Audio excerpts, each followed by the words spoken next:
신대원 다닐 때 가장 큰 재산은 노트북입니다. 노트북. 지금도 노트북이 싼 건 아니지만 당시 노트북은 고가였음에도 많은 신대원생들이 이렇게 노트북을 거의 대부분 들고 다닐 정도였습니다.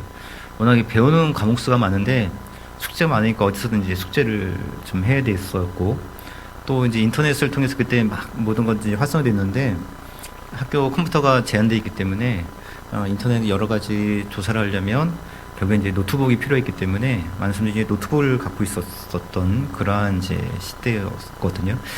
노트북의 인기가 대단했던 것처럼 그만큼 노트북 분실 사건이 많습니다. 특히 이제 기숙사 책상에 노트북을 놓고 수업을 들으러 가면 거의 100% 없어져요. 100%는 그렇고 80%.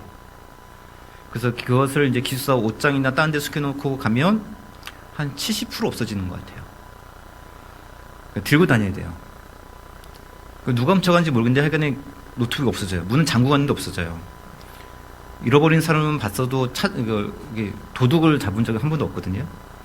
당시 이제 차 안에 노트북을 다녀고 날 때도 마찬가지입니다. 당시는 이제 그렇게 썬팅이 이렇게 진하지 않았기 때문에 그 안에다가 놓고 좌석에 놓고 가면 그건 진짜 100% 없어져요. 트렁크에다 넣어야 되는데 트렁크 넣어도 20% 없어져요. 그거 어떻게 알고 이제 뛰어가는지 노트북 냄새가 나나 봐. 이렇게 맡으면 그걸 이제 빼가거든요. 그래서 저도 그때 같이 다녔던 친구가 이제 티코를 같이 그 친구 차를 타고 다녔는데 티코는 이제 트렁크가 이제 뒤에 이렇게 조그맣게 있잖아요. 그건 전 못 놔두고 다녀요. 들고 다녀야지. 항상 이렇게 들고 다닙니다. 노트북에 도서관에서 공부하다가 뭐 하다가 잠잘 때도 이게 품고 이렇게 자야지 이렇게 놔두고 자면 없어져요. 그거는 100% 없어지죠. 진짜나 그때 신대원생에 진짜 대단한 도둑이 있었던 것 같아요. 누군지 모르겠어요. 근데 도둑이 언제 이걸 가져갈지 모르기 때문에 항상 이게 몸에 들고 다녀야 됩니다. 오늘 예수님께서 다시 오실 것에 대해서 약속하고 있는 말씀이에요. 그때 주님은 도적같이 말 것이라 말씀하시죠. 다시 오실 때는 도적같이 말 것이라. 언제 와서 훔쳐갈지 모르는 도둑처럼 임하신다는 거예요. 그러니 어떻게 있어야 됩니까? 깨어 있어야 된다라고 이야기하고 있죠. 도둑의 특징은 훔치러 예고하지 않고 오기 때문에 도둑이에요. 주님은 예고 없이 오신 분이에요. 그러니까 예전에 주님 오실 때를 알 수 있는 어떤 징조를 볼 수 있다라고 이제 이야기를 해가지고 그 징조가 옛날엔 바코드, 뭐 신용카드, 베리칩 이런 것들이 이제 마지막 때를 드러내는 징조라는 말들을 이제 많이 했었는데 그건 그냥 기술의 발전이지 기술의 발전이 징조는 아니에요. 예전에는 이제 비행기가 처음 이제 날아다녔을 때도 그게 에스겔 말씀서에 나온 예언이라고 해가지고 마지막 때가 됐다고 막 그때 당시에는 이렇게 막 했었거든요. 이 기술의 등장과 기술의 새로운 발전 자체가 주님의 징조하고는 전혀 상관없습니다. 그냥 기술의 발전일 뿐이지 예수님께서 오시는 그날은 우리의 일상 속에 일어나게 되는 그냥 우리가 살아가는 그 세상 속에서 그냥 일어나게 되는 일들이지 어떤 기술의 발전, 어떤 새로운 것들에 대한 발전 이런 것으로 해서 주님께서 나타나는 그런 징조가 드러나지 않아요. 분명 성경에서는 주님께서 언제 오실지에 대해서 이야기하지 않습니다. 그러니까 이것을 보고 주님께서 오실 때가 되었나? 이것을 보고 주님께서 오실 때가 되었나? 이런 걸 예측할 필요가 없어요. 그냥 물론 저도 주님께서 오셨으면 좋겠다라는 마음을 갖고 있고 지금 세상이 너무 미쳐가니까 주님께서 이때가 오실 때가 아닐까라는 생각을 갖고 있지만 그러나 그것이 진짜 주님께서 오실 징조를 맞출 수 있는 그런 근거나 이런 것들은 아무것도 없어요. 언제 오실지 아무도 몰라요. 도둑은 그냥 예고 없이 찾아오는 거예요. 그러게 이런 말씀이 있죠. 자, 40절과 41절 보시면 그때 두 사람이 밭에 있음에 한 사람은 데려가고 한 사람은 버려둠을 당할 것이고 두 여자가 맷돌질을 하고 있음에 한 사람을 데려가서 한 사람은 버려둠을 당할 것이다. 이렇게 말씀하고 있잖아요. 이 말씀을 또 오해하는 게 이게 휴거를 가리키는 말씀이라고 이야기하는 그렇게 해석을 하시는 분들도 있고 또 그렇게 믿는 분들이 있는데 휴거하고는 전혀 상관없어요. 성경이 휴거에 대해서 이야기하고 있지 않습니다. 휴거 없고 그때 두 사람이 밭에서 일을 하고 있을 때 그냥 주님께서 그때 재림하실 그 순간에 대해서 이야기를 하고 있는 거예요. 두 사람이 밭에서 일을 한다는 것은 뭐냐면 그냥 이스라엘의 일상이에요. 일상. 농경사에서 일어나는 일. 농경사니까 뭐합니까? 나가서 밭에서 일을 해야죠. 여성들은 뭐합니까? 집에서 집안일을 해야 되죠. 그냥 일상에 일어나고 있는 그 일을 지금 보여주고 있는 거죠. 어떤 특별함이 있거나 어떤 징조 일어나는 날이 아니에요. 만일에 이때 도적이 들 것이라는 그런 징조가 있더라면 밭에 나가서 일을 할 리가 없죠. 집안 지켜야지. 도둑이 들 것 같으면 맷돌 가고 있는 그런 정신이 없어요. 문 단속해야지. 그러나 지금 이 두 사람이 밭에 나가서 일을 하고 있고 두 여인이 맷돌을 가고 있다는 것은 그냥 예고 없이 일상의 삶을 그냥 살아가고 있는 그 이스라엘 사회의 일상을 보여주고 있는 거예요. 그런데 어느 순간 예수님께서 다시 오셔가지고 한 사람은 데려감을 당하고 한 사람은 심판을 당할 것이라 이야기를 하고 있습니다. 그리고 집안에 있는 여인도 그냥 일상에서 맷돌을 갈고 있는 그 시점에 예수님께서 다시 오셔가지고 한 사람은 데려감을 당하고 한 사람은 버림을 당하게 될 것이라고 이야기하고 있어요. 주님께서 다시 오실 그날은 그냥 일상적인 날이에요. 어떤 문화의 흐름, 문화의 변화, 기술의 변화, 기술의 어떤 새로운 징조 이런 것과 전혀 상관없어요. 그냥 일상의 삶 속에서 일어나고 있는 그날 어느 날 예고 주님께서 찾아오신다는 거죠. 그래서 우리에게 이야기하고 있는 것은 무엇입니까? 깨어 있으라는 거예요. 도둑이 언제 임할지 모르니 노트북을 들고 다니는 것처럼 우리도 깨어 있어야 되는 거죠. 누가 이것을 훔쳐갈까 봐 늘 깨어 있어야지만 되는 것처럼 우리에게 늘 깨어 있어야 된다라고 이야기하는 거예요. 그런데 이 비유의 재미난 부분이 여기 있는 겁니다. 우리가 흔히 깨어 있는 이유는 도적이 오는 것을 예방하고 막기 위해서 깨어 있는 거잖아요.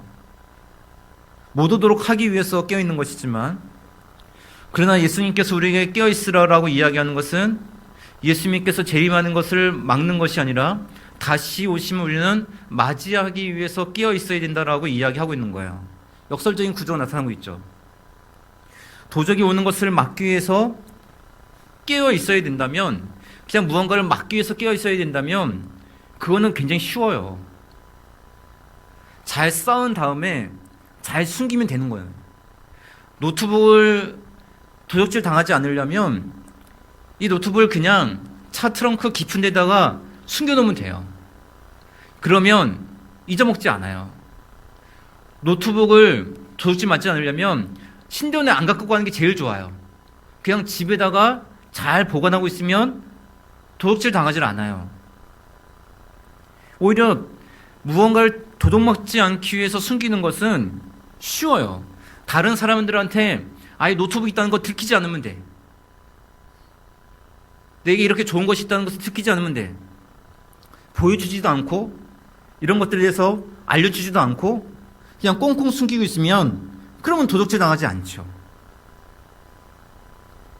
그런데 우리는 도적같이 임하시는 그 일을 막기 위해서 깨어있는 것이 아니라 그분이 오심을 환영하기 위해서 깨어있어야 되는 거예요. 그래서 어려운 거예요. 맞이하기 위해서 깨어있어야 된다는 것은 무엇일까? 그냥 예수님께서 도적같이 임하실 것이니까 도적이라 생각을 하고 못 오도록 딱 막아버리면 차라리 그래서 모든 거 다 숨겨버리면 괜찮은데 그것이 아니라 주님께서 오실 것을 알기 때문에 그분을 맞이하는 것에서 깨어있어야 된다라고 이야기하는 거예요. 그래서 어려운 것인데, 그렇다면 주님을 맞이하기 위해서 깨어있는 것은 어떤 모습인가? 자, 이것을 예수님께서 이렇게 말씀하고 있는데 우리 37절과 우리 38절을 같이 읽겠습니다. 37절에서 39절 같이 읽습니다. 시작. 노아의 때와 같이 인자의 맘도 그러하리라. 홍수전에 노아가 방주에 들어가던 날까지 사람들이 먹고 마시고 장가들고 시집가고 있으면서 홍수가 나서 그들을 다 멸하기까지.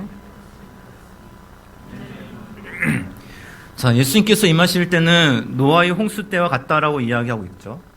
그 노아의 홍수 때에는 많은 사람들이 먹고 마시고 장가들고 시집가고 있다가 홍수를 심판을 당하게 되었다라고 이야기하는 거예요. 그들이 심판당하는 그 순간까지도 그들이 정말 무언가를 깨닫지 못하고 살아갔다라고 지금 예수님께서 말씀하는 거죠. 왜 그들이 깨어있지 못했냐면 그들이 먹고 마시고 장가들고 시집가고 있었기 때문이다라고 이야기하고 있거든요. 그래서 그들이 심판당했다라고 이야기하는 거예요. 그러면 깨어있어야 된다는 것은 무엇일까? 이거와 반대로 우리는 먹고 마시지 않고, 아마 여기서 먹고 마신다는 것은 술 마시고 어떤 방탕한 삶을 이야기하는 거겠죠? 그리고 남자와 여자가 시집가고 장가간다는 것은 단순히 어떤 그냥 우리가 이야기하는 단순한 그러한 결혼을 이야기하는 것이 아니라 어떤 남녀 간의 성적인 어떠한 물러남을 이야기하는 거겠죠? 그럼 우리는 이와 반대로 술 안 마시고 담배 안 피고 여러 가지 그런 성적인 어떤 그런 문란함을 일으키지 않고 그냥 결혼 생활을 하면 그 좀 절제된 생활을 살면 그럼 깨어있는 삶이고 하나님께서 기뻐하시는 삶이라 이야기할 수 있을까요? 여기서 이야기하는 그러한 기뻐하시는 하나님께서 깨어있으라는 삶은 노아 시대 반대대로 그냥 술 안 마시고 마약 안 하고 담배 안 피고 이렇게 살아가면 그럼 다 깨어있는 삶이라 이야기할 수 있을까? 물론 그런 부분도 무시할 수는 없을 거예요. 우리가 좀 더 절제된 삶을 하나님께 살길 원하실 테니까. 그냥 어떤 행동 하나를 했다, 어떤 행동을 안 한다 해서 이것을 하나님께서 기뻐하시고 이것 자체를 죄다 아니다라고 이야기할 수 있는 부분은 아니에요. 성경을 문자적으로 해석을 하면 굉장히 이제 힘들어지는 거죠. 술 마시면 무조건 죄다. 담배 피우면 무조건 죄다. 이런 식으로 성경을 이제 읽어 나가기 시작을 하면 그럼 이제 점점 힘들어지는 거죠. 술 안 마시는 사람은 되게 기뻐하고, 그래서 다른 술 안 마시는 사람은 되게 막 정죄시 여기고 이렇게 되는 거죠. 여기서 이야기하는 것은 문자적으로 무엇을 먹고 마시고 뭘 했다 안 했다 이런 것을 의미하는 것이 아니라 노아 시대 당시 일반적인 그 노아의 시대의 문화 속에서 하나님의 자녀들이, 하나님의 백성들이 그 시대의 문화 속에, 흐름 속에 동화되어져서 살아갔던 삶에 대한 고발을 여기서 이야기하는 거예요. 몇 주 동안 이 설교가 제가 반복되는 그러한 주제이기도 한데, 요즘 제가 톰라이트를 너무 많이 읽어서, 책을 읽어서 좀 그렇지 않은가 생각도 해요. 약간 주제가 약간 반복되는 주제이기도 한데, 우리 그리스도인들이 현재의 문화와 현재의 흐름 속에 너무 깊이 쓸려가는 것은 문제가 있다라는 것을 여기서 고발해주고 있는 거죠. 그렇다고 해서 현재의 문화에 대해서 전혀 인식 없이 살아가야 되는가? 그런 것은 아니에요. 우리는 하나님의 뜻대로 세상을 분별하고 이 안에서 우리가 지켜야 될 것은 무엇이고 우리가 따라야 될 것을 알고 분별하고 살아가야 되는 그런 삶을 살아야 되는데 우리는 성격적인 기준이 없어요. 그냥 세상이 좋은 건 다 좋은 거야. 세상의 1등은 다 1등이야. 이런 가치를 우리는 따라갈 때가 너무 많아요. 하나님께서 기뻐하시는 것이 무엇일까? 그거는 세상에서 가장 좋은 것을 가지게 되었을 때 그것을 기뻐하는 것을 생각할 때가 너무 많아요. 그래서 그랬을 때 우리는 함께 영광 돌린다고 이야기를 하죠. 세상의 기준하고 성경의 기준하고 우리는 혼동되어지는 살아가는 세상 속에서 우리는 살아가기, 성경의 기준이 아니라 문화의 기준, 때로는 집단의 기준을 따르는 경우들이 너무 많이 있어요. 깨어있으라고 하는 것은 멸망할 때까지 깨닫지 못했던 노아의 시대, 그것을 의미하는 것이고 그 문화 속에서 깨어나지 못했던 그들의 모습에 대해서 지금 예수님께서 말씀하고 있는 거예요. 이 부분을 조금 더 정확하게 예수님께서 단도직입적으로 이야기하는 부분이 어디냐면 10절과 12절에 나옵니다. 10절과 12절. 자, 우리 10절과 12절을 한번 같이 보겠습니다. 10절과 12절 시작. 그때 많은 사람이 실족하게 되어 서로 잡아주고 서로 미워주고 불법이 성함으로 많은 사람의 사랑이 식어지리라. 자, 많은 사람들이 실족하고 서로 미워하는 세상, 거짓 선지자들이 일어나서 많은 사람들이 미혹되는 세상, 많은 사람들의 사랑이 식어지는 세상의 모습에 대해서 예수님께서 말씀하고 있거든요. 가만히 보면 현 시대의 문화하고 정확히 일치를 하죠. 서로 실족하고 서로 간에 미워하고 많은 거짓 선지가 일어나고 많은 이단들이 일어나고 있고 불법이 성함으로 많은 사람들이 사랑이 식어지고 있는 시대, 오늘날 이 시대하고 굉장히 유사한 시대예요. 그러나 이거는 오늘날의 시대가 아니라 우리가 살아가고 있는 인류의 모습을 예수님께서 고발하고 있는 모습이에요. 어느 시대나 이런 시대를 살아왔어요. 우리는 어느 시대에 사랑이 풍성했던 시대가 어디 있습니까? 사랑이 풍성한 곳이 어디 있어요? 세상에 살기 좋은 곳이 어디 있어요? 세상에 천국이 어디 있어요?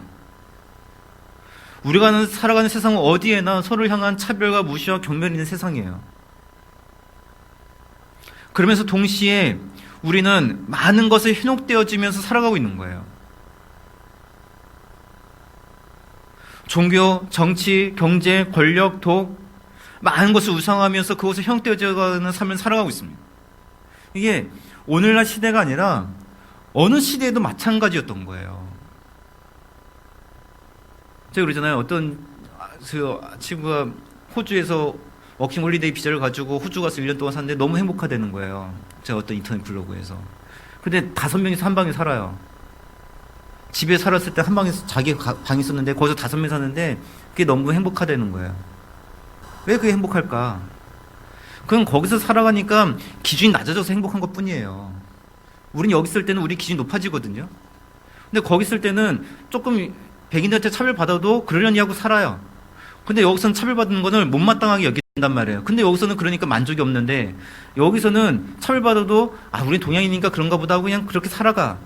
그러니까 여기 있으니까 더 행복해 보이는 거죠. 여기는 당연히 나는 이렇게 살아가는 거니까 여기에 5명이 살아도 행복하게 느껴지는 거예요. 기준이 낮아진 거니까 그렇게 된 것 뿐이지 어느 세상을 살아가도 우리가 사는 세상은 다 똑같아요. 어느 시대나 어느 사회나 불법이 성행함으로 사랑이 식어져가는 시대를 우리는 살아가고 있어요. 어느 시대에도 사랑이 넘치는 시대는 없었어요.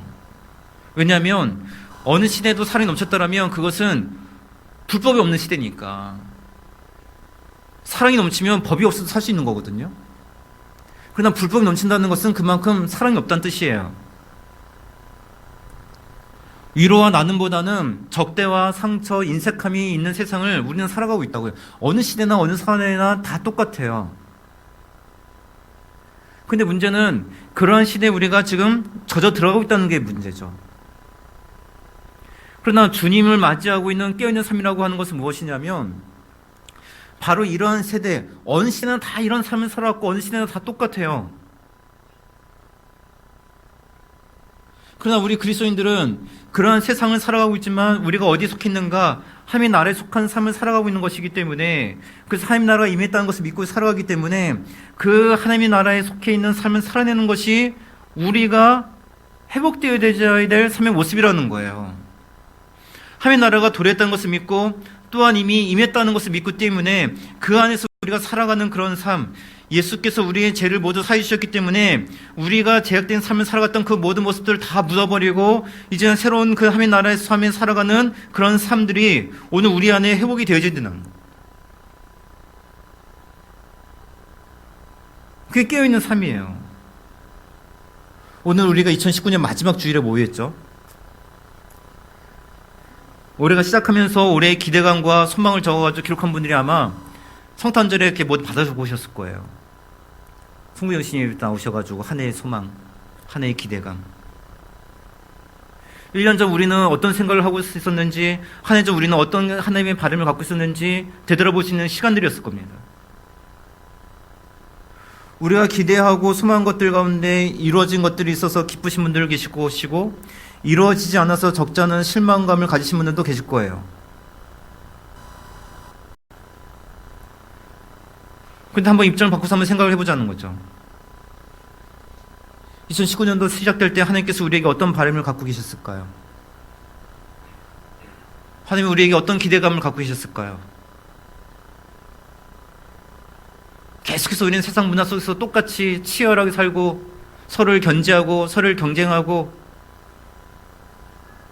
그런 삶을 살았던 것을 주님께서 계속해서 그것을 바라셨을까요? 아니면 이미 하나님 나라가 임하셨기 때문에 그 나라 안에 살아가는 그런 삶을 살길 주님께서 원하셨을까요? 하나님께서 우리에게 성령을 주시고 오직 하나님만을 예배하도록 하셨는데 세상에 그 어떤 것에도 미혹되지 않도록 하나님께서 예배하도록 우리에게 은혜를 주셨는데 우리는 하나님이 아닌 다른 것들을 생각하고 세상의 명예, 권력, 그 어떤 것들을 사랑하고 그것이 최우선시 되어져 버려가고 모든 성경의 기준이 아니라 모든 재정의 원칙이나 모든 것들이 다 내 기준과 내 생활의 원칙에 따라서 모든 것을 집행해 나가고 서로를 향한 위로와 사랑 대신에 서로를 향한 견제, 시기, 질투 이런 것을 가지고 서로를 대하고 늘 바쁘다는 그런 핑계로 다른 사람들이 힘들고 외로운 것들을 외면해버리고 살아갔던 삶이 우리들의 삶은 아닌지 과연 하나님께서 그것을 우리에게 바라셨던 것일까? 우리 한 해 동안 어떤 삶을 살아오셨습니까? 5일 전에 우리가 성탄절을 기억하며 지켰어요. 성탄절은 주님께서 이 땅에 어떻게 오셨는지를 기억하도록 만들어주는 삶입니다. 성탄절을 지킨다는 것은 성탄이 보여주는 가장 중요한 약속을 믿는다는 것인데 그 약속은 말씀하신 대로 예수께서 이 땅에 오셨다는 거예요. 그것은 예수께서 다시 오신다는 것을 보여주고 있는 그 약속의 확증입니다. 주님 반드시 다시 오실 거예요. 그러니 우리들은 깨어있는 삶을 살아야 됩니다.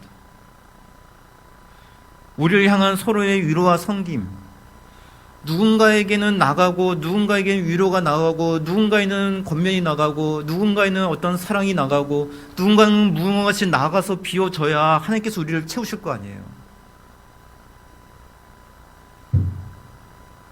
무언가 우리가 흘려줘야 우리 안에 하나님께 새로운 것들을 채우실 거 아니겠습니까?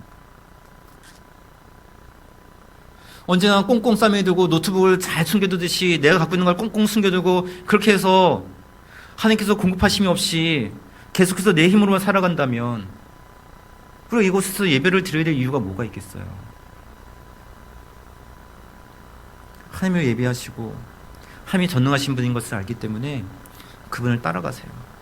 예수님께서 모든 것을 주셨잖아요. 그래서 그분을 따라가는 삶을 살아가면 분명히 하나님께서 새로운 것들을 우리에게 채우실 거예요.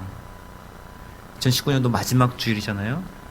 한 해를 돌아보시면서 저는 그래도 이번에 성탄절을 지키면서 여러분들이 기쁨과 감사함으로 섬겨주시고 또 누구한테 설거지 부탁하지 않는데 막 자발적으로 설거지 하신 분도 계시고 이렇게 섬겨주신 분들도 계시고 너무 감사하고 또 성탄절에 또 이렇게 스폰 당하신 분들이 계시는데 또 여러 가지 모습으로 위로와 또 사랑을 나눠주셔서 너무 감사해요. 그래서 교회가 많이 그래도 좀 따뜻해진 것 같아요. 그래도 우리 안에 조금 더 비워야 될 부분들이 있지 않을까 이런 생각을 하게 됩니다. 조금 더 우리가 비워야 될 부분이 있더라면 그것이 무엇인지를 알고 그것을 비워줄 수 있는 이 마지막 남은 얼마 남지 않은 시간이라 할지라도 조금 더 비울 수 있는 그런 심령들. 내가 누군가에 대한 관심과 이런 것들이 부족했고 모든 것이 나에게만 관심이 쏟아졌다구나 라는 생각이 드신다면 그 관심을 조금 더 다른 사람에게 흘려보낸다면 하나님께서 그 관심, 비워진 관심 가운데 더 많은 은혜를 채워주실 거예요. 많은 사람들에게 위로와 권면과 또 지나가는 말이라도 같이 감사의 말을 하고 서로 인사의 말을 나눌 때마다 하나님께서는 그 심령 가운데 비어져 있는 그 은혜 가운데 더 큰 은혜를 채워주실 것이고 더 큰 기쁨들을 우리에게 허락해 주실 겁니다. 2014년도 비워야 될 것은 무엇인지 버려야 될 것은 무엇인지 그래서 내가 정말 주님 앞에 새로움을 입어야 될 것이 무엇인지 또 이 마지막 주일을 잘 정리하시면서 여러분 가운데 비워야 될 것들을 잘 비워낼 수 있는 마지막 시간에 더욱더 많은 것들을 비워내 주신 말미암아 더욱더 하나님께서 배워줄 것을 기대하실 수 있는 그런 10년들이 되었으면 좋겠고요. 그 주님의 기대하신 가운데서 풍성케 해주신 그 은혜를 누리며 살아가시는 또 다시 한번 새롭게 2020년도를 바라보실 수 있는 그런 귀한 삶들이 되시길 주님의 이름으로 축복드리겠습니다.